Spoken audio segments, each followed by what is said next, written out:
የፕሪቶሪያው ፊርማ ሳይደርቅ በትግራይ አንዣበበው ጦርነትና የትግራይ እናቶች ሰቆቃ።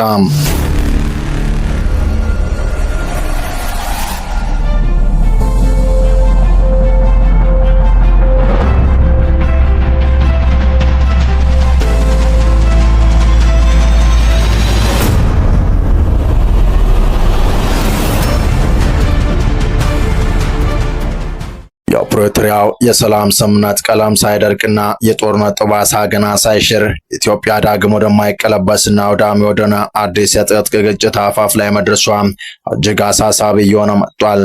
ከምርጫ ቦርድ ሕግ እውቅና የተነፈገው ህወሓት ከኤርትራ አምባገነናዊ መሪ ከኢሳያስ መንግስት ጋር ጽምዶ የሚል ጦርነት የተመሰረተ ይፋዊ ጥምረት መስርቶ የጦርነት ዝግጅቱን አጠናክሮ የቀጠለ ሲሆን የኢትዮጵያ መንግስትም የጠላት በሚል መርህ በወትሮ በይነ ቁርጠኛ ለሚያየውና በሰሜኑ ጦርነት ወቅት ከጀርባው ለወጋው ህወሓት ስንቅም ትጥቅም በማቀበል ጠምዷል። ታዲያ በዛ አስከፊ ጦርነት ወቅት የትግራይ እናቶች፣ ሴቶች፣ ህፃናትና ወጣቶች ላይ አሰቃቂ ግፍ የፈጸመው ሻዕቢያ በዛ የትግራይ እናቶች ዳግም እንዲፈጽም ሳይሆን ለማሰብ በሚፈልጉበት ወቅት የትግራይ ንብረቶችን የዘረፈውና ያወደመው የኢሳያስ ጦር ጽምዶ በሚል በትግራይ በነጻነት መንቀሳቀስ መጀመሩን የትግራይ እናቶችና መላው ትግራውያንን ለከባድ ጭንቀት ከዳረገው አላደረ ብሏል። ሻዕቢያ ለኢትዮጵያ ባለው የከረ ጥላቻ ተነስቶ የኢትዮጵያ ታጣቂዎችን በተለይም ህወሓትን አይዞ ከጎን ነኝ እያለ ማስታጠቁን በቀጠለበት ወቅት የኢትዮጵያ አየር ኃይል በህወሓትና ሻዕቢያ ላይ የፈጸመው ድንገተኛና የተሳካ ኦፕሬሽን ከማንም በላይ ጦርነቱ ከዛሬ ነገ ፈንድቶ የቀረኝ ልጅ ቀማኝ እያለች ለምትጨነቀው የትግራይ እናት የድንጋጤው መጠን ከፍተኛ ነው። እኛም በዛሬው ጥንቅራችን በትግራይ ክልል እያንዣበበ ስላለው ጦርነት፣ ስለ ህወሓት ሻዕቢያ ጥምረትና ማዘዙ እንዲሁም በትግራይ ስላለው መረባበሽ ወደ እናንተ ለማድረስ አሰናድተናል። ላይክና ሼር እያደረጋችሁ እስከ ፍጻሜው አብራችሁ እንድትቆዩ እየጋበዝን ወደ ጥንቅሩ ተሻገርን።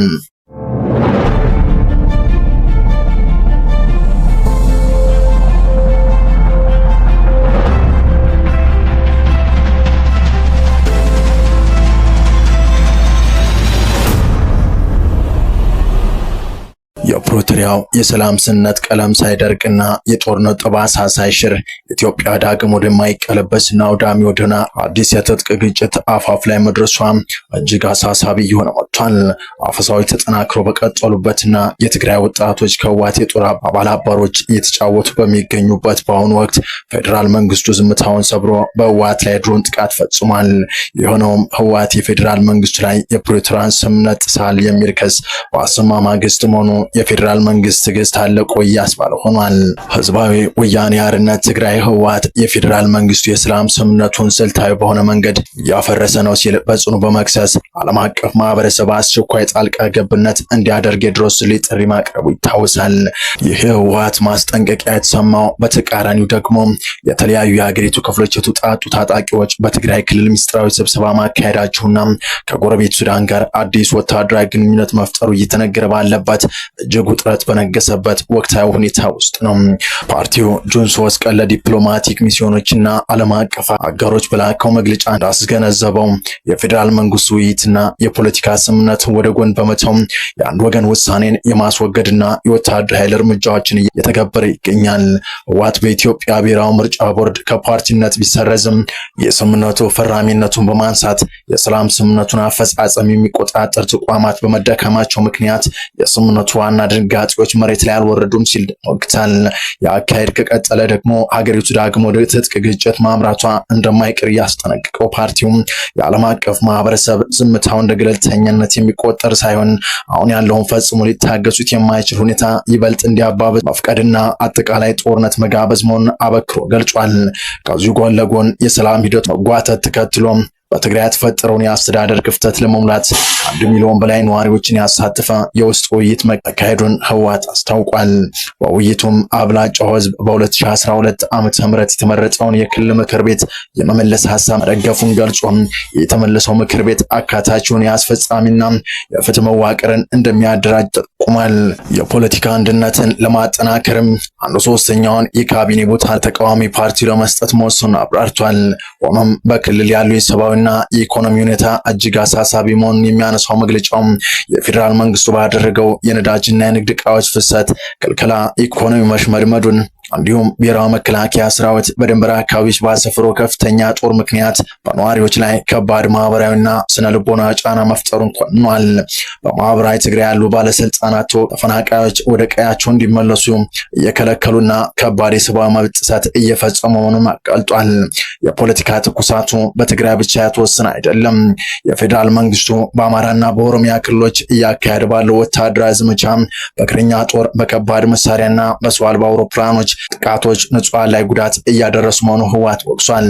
በተጨማሪም ገዢው የብልጽግና ፓርቲ እያካሄደ ያለውን የምርጫ ሂደት በአጽንኦት በመተቸት በርካታ የሀገሪቱ ክፍሎች በተገለሉበትና ዜጎች በታፈኑበት ሁኔታ ምርጫው ዲሞክራሲያዊ ህጋዊነትን ሊያመጣ እንደማይችል ተከራክሯል። ሀገሪቱን ከተጋረጠባት የፖለቲካ ማነቆ ለማውጣት ብቸኛው መፍትሄ አካታችና ታማኝ ሀገራዊ ምክክር ማካሄድ መሆኑን አሳስቧል። ከእነዚህ ይፋዊ የህወሓት መግለጫዎችና የድረሱልኝ ጥሪዎች ጀርባ ግን የሀገሪቱን የጸጥታ ሁኔታ ወደ ለየለት ቀውስ ሊከቱ የሚችሉ እጅግ አሳሳቢና ስትራቴጂካዊ የፖለቲካ እንዲሁም የወታደራዊ እንቅስቃሴዎች እየተካሄዱ መሆናቸው ተሰምቷል። ለዛ ሀበሻ የደረሰው መረጃ እንደሚያመለክተው ህወሓት ከጎረቤት ሱዳን ጋር በትብብር ሲሰራ የቆየ ሲሆን አሁን ደግሞ ይህን ወደ ከፍ ያለ ደረጃ ወደሚያደርስበት ሂደት አጠናክሯል። ይህንንም ተከትሎ በአክሱም ከተማ እጅግ ትልቅ ትኩረት የሚሰጠው የታጣቂ ኃይሎች ስብሰባ ተካሂዷል። በዚህ ታሪካዊት ከተማ በተደረገው ምክክር ላይ ከኖርዌይና ከሌሎች የአውሮፓ ሀገራት የመጡ ታጣቂ ቡድን አመራሮችና ተወካዮችን ጨምሮ ከአማራ፣ ከኦሮሚያ፣ ከአባይ በረሃ፣ ከቤንሻንጉል፣ ከአፋር፣ ከጋምቤላና ከሶማሊያ ክልሎች የተውጣጡ የታጣቂ ኃይሎች ተወካዮች ተሳትፈዋል። የዚህን ሰፊ ስብስብ ዋነኛ ዓላማም በቀጣይ ፌዴራል መንግስቱን በየትኛውም አቅጣጫና እንዴት ማጥቃት እንዳለባቸው ወታደራዊ ዕቅድ ማውጣትና የጋራ አመራር መምረጥ እንደሆነ ታውቋል።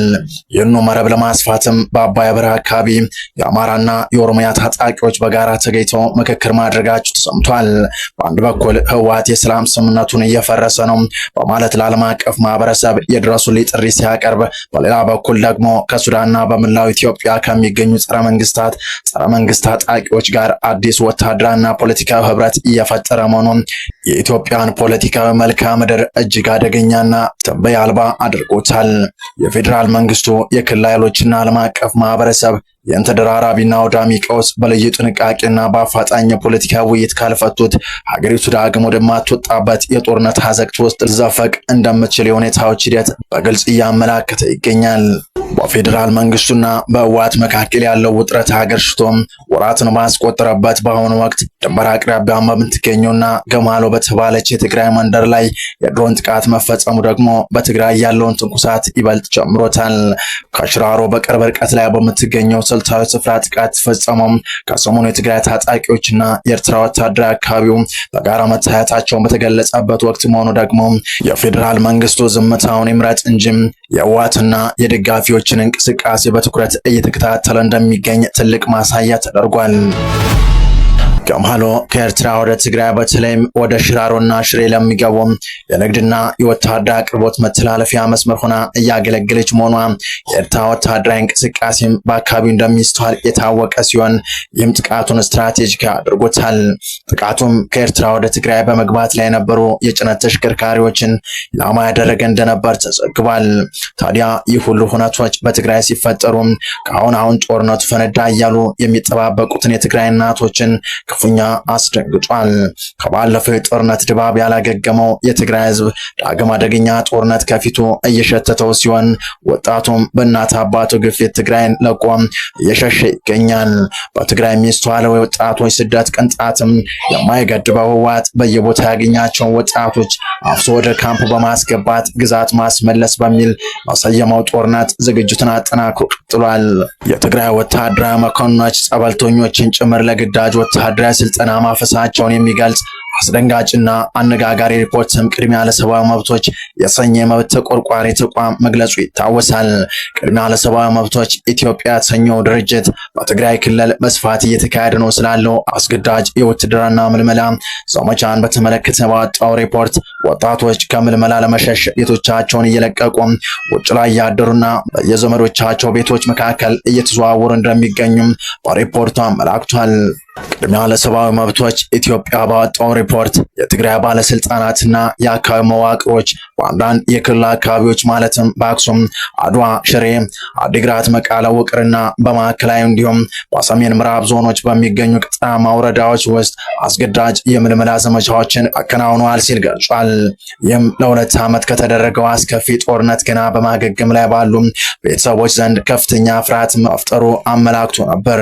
ነገር ግን ሪፖርቶችና መግለጫዎች ባላይ የሚያልፏቸው ህወሓት ዝግጅቱን አጠናክሮ ቀጥሎ ከኤርትራ መሳሪያዎችን ሲያስገባ ነው ያላሰበው የድሮን ድብደባ የተፈጸመበት። ከድሮን ድብደባው በኋላ በከፍተኛ ወጪ ያስመጣቸው መሳሪያዎች ላሰቡት ዓላማ ሳይውሉ በመንገድ የቀሩባቸው ኢሳያስ ከህወሓት ጋር ስለመሰረቱ ጽምዶ አነጋጋሪ ደብዳቤን ለተባበሩት መንግስታት ድርጅት ጽፈዋል።